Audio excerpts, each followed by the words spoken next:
Karachi northern bypass ते कायम गुलशन से टेंट सिटी में सैयद अहमद अली शाह काज़मी ज़ाकिर कांदड़ो कारतू सिंधी जी कावशुन सां टेंट सिटी में मुख़्तलिफ़ समाजी तंज़ीमुनि जी आमद जो सिलसिलो जारी ऐं सारी आहे। अलामा इक़बाल ओपन यूनिवर्सिटी इस्लामाबाद जे DG ऐं सिंध वेलफेयर जे तरफ़ां बोर्ड मुतासिरीन में राशन विरायो वियो, जंहिंमें चांवर, अटो, गिहु, लूण मिर्च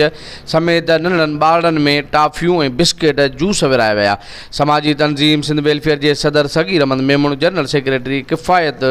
कांदड़ो ओलह प्रेस क्लब जे साफ़िन सां ॻाल्हाईंदे चयो त हिन ॾुखिये वक़्त में इंसान ही इंसान जे कमु ईंदो। इंसान उनखे चइबो आहे जंहिंमें इंसानियत हुजे ऐं कंहिं मजबूर, लाचार, बेयारो, मददगार जी तकलीफ़ खे पंहिंजी तकलीफ़ सम्झी करे